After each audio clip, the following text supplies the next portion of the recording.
Hello students, commerce with difference classes में आपका स्वागत है।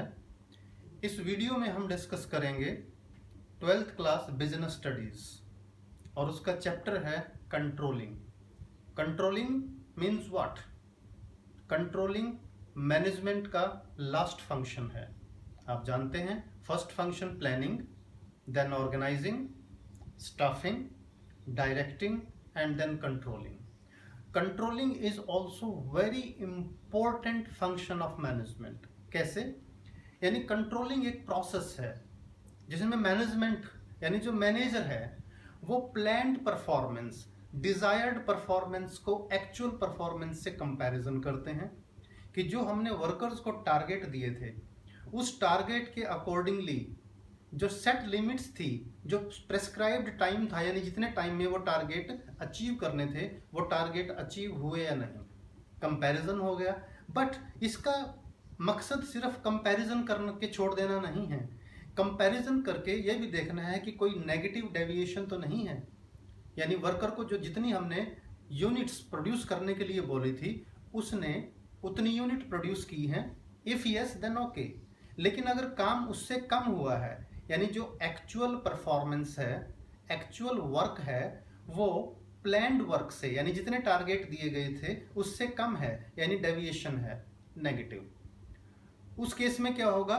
We have to find the reasons of deviation. यानी जो मैनेजमेंट है, मैनेजर का काम है कि किस वजह से पूरा काम नहीं हुआ, रीजंस को फाइंड आउट करना डेविएशन के, and then giving solutions.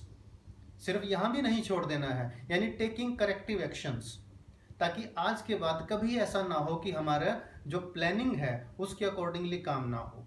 Target must be achieved timely and this is ensured by controlling function of management.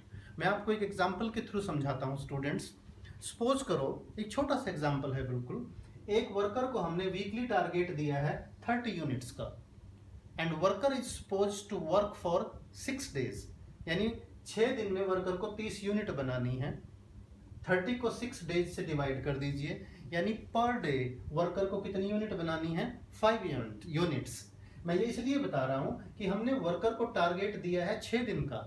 इसका मतलब ये नहीं कि हम 6 दिन के बाद ही चेक करेंगे काम पूरा हुआ या नहीं हुआ। नो, हर दिन के एंड में हमें चेक करना है, ताकि तब तक पूरा काम ही ना खराब हो जाए। उस पर चेक करना है, उस पर रोक लगानी है। फर्स्ट डे हमने देखा, मान लीजिए वर्कर ने सिर्फ 3 यूनिट्स बनाई, बनानी कितनी थी?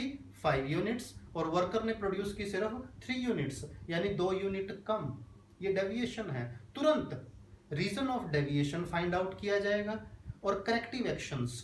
देखिए, ऐसा हो सकता है कहीं ऐसा तो नहीं हमने वर्कर को स्टैंडर्ड ही ज़्यादा दे दिया हो, टारगेट बड़ा तो नहीं दे दिया।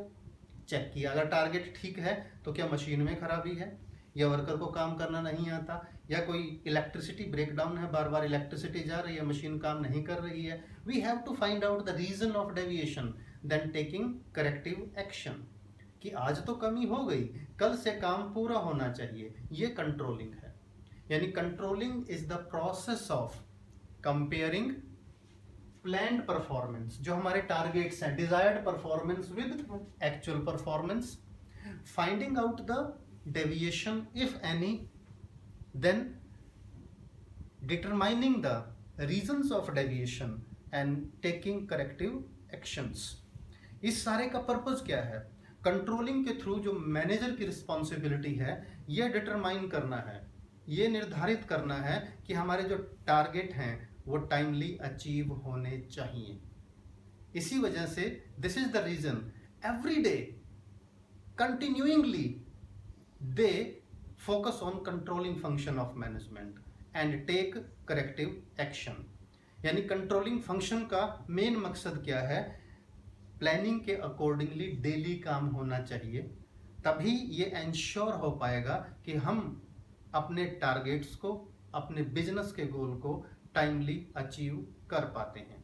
Remember one thing, controlling is a process, it is a continuous process. यानी ये ऐसा काम नहीं है जैसे मैंने बताया कि एक वीक के बाद करेंगे, ये डेली करने वाला काम है।